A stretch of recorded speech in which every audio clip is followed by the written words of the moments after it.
আজ মর্নিং ওয়াকের 30 দিন, 1 মাস পূর্ণ হয়ে গেল আজকে। চলো হাঁটা কমপ্লিট করি।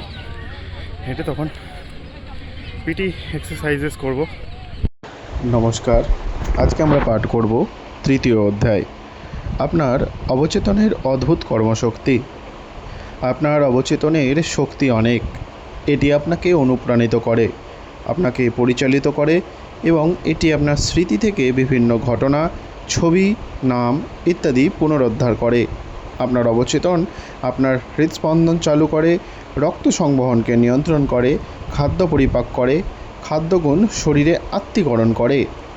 আপনি যখন এক টুকরো রুটি খান, তখন আপনার অবচেতন মন তাকে শরীরের বিভিন্ন কোষে, পেশিতে, হাড়ে, রক্তে পরিবাহিত করে। এই প্রক্রিয়া পৃথিবীর সবচেয়ে জ্ঞানী মানুষেরও চিন্তার বাইরে।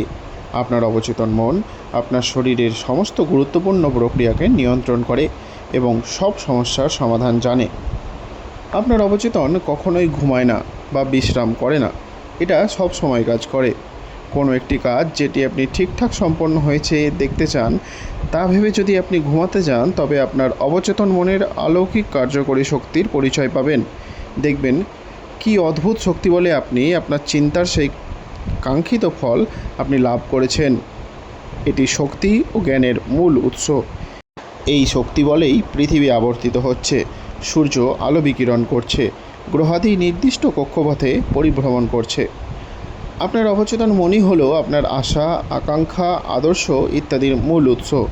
অবচেতন মন হলো সেই আধার যা থেকে শেক্সপিয়ার একজন গড়পড়তা মানুষের ভিতরে লুকোনো মহান সত্যকে উপলব্ধি করেছিলেন। এটা সন্দেহাতীতভাবে বলা যায় যে গ্রিক ভাস্কর ফিডিয়াস মার্বেল ও ব্রোঞ্জের উপর যে অসাধারণ সুন্দর সুন্দর সব শিল্পকর্ম করেছেন, তার পেছনে তার অবচেতন মনের অবদান রয়েছে। ইতালীয় শিল্পী রাফায়েলকে তার ম্যাডোনার চিত্র অঙ্কন করতে ও বেটোফেনকে তার অপূর্ব সুর সৃষ্টিতেও এটি সমর্থ করেছিল। 1955 সালে ভারতের ঋষিকেশে অবস্থিত যোগ ফরেস্ট বিশ্ববিদ্যালয়ে আমি একটি বক্তৃতা করেছিলাম এবং সেখানে আমার সঙ্গে বোম্বের একজন শল্য চিকিৎসকের আলাপ হয়েছিল। তিনি আমাকে স্কটিশ সার্জন জেমস এস ডেইল এর সম্পর্কে বলেছিলেন, যিনি অজ্ঞান করার নতুন পদ্ধতি আবিষ্কারের আগে বঙ্গদেশে কাজ করতেন।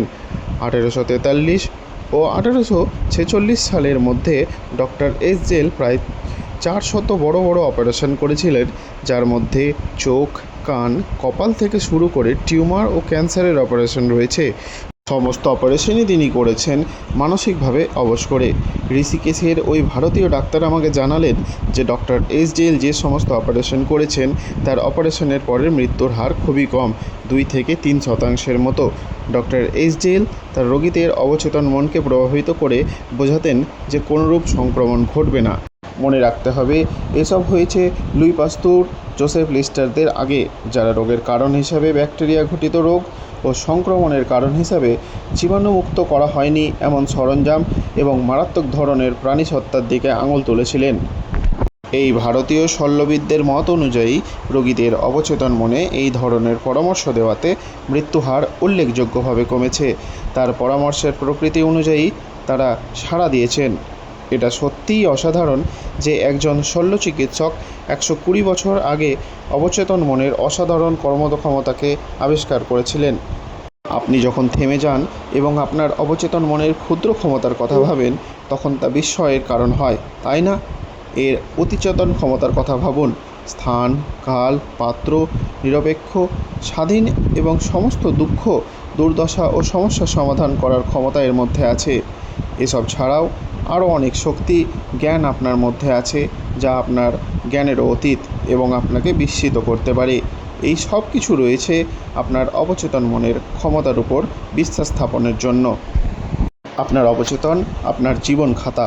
যা কিছু চিন্তাভাবনা, বিশ্বাস, মতামত, তত্ত্ব আপনার অবচেতন মনে গেঁথে রাখেন, তাই পরবর্তীতে বিশেষ পরিস্থিতিতে বহিঃপ্রকাশ ঘটে। আপনি যা ভিতরে লিখে রাখেন, বাইরে তারই প্রকাশ দেখতে পাবেন। আপনার জীবনের দুটি দিক, বহির্মুখী ও অন্তর্মুখী, দৃশ্যমান ও অদৃশ্যমান চিন্তা ও তার বহিঃপ্রকাশ।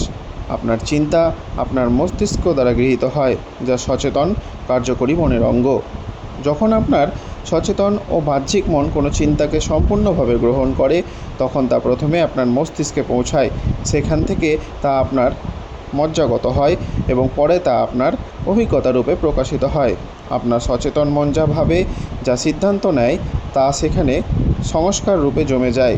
অর্থাৎ আপনি প্রতি মুহূর্তে আপনার জীবন খাতার পাতায় আপনার ভাবনাগুলি লিপিবদ্ধ করে চলেছেন। পরবর্তীতে এই সংস্কার সমষ্টি অভিজ্ঞতা রূপে প্রকাশ পায়। আমেরিকান প্রবন্ধকার র্যালফ ওয়ালডো এমারসন বলেছেন, মানুষ সারাদিন ধরে যা ভাবে সে তাই। আজকের মতো এতটাই। আপনাদের অনেক ধন্যবাদ। আবার দেখা হবে আগামীকাল। এভাবেই সঙ্গে থাকুন এবং শুনতে থাকুন ও ভিডিওটি দেখতে থাকুন।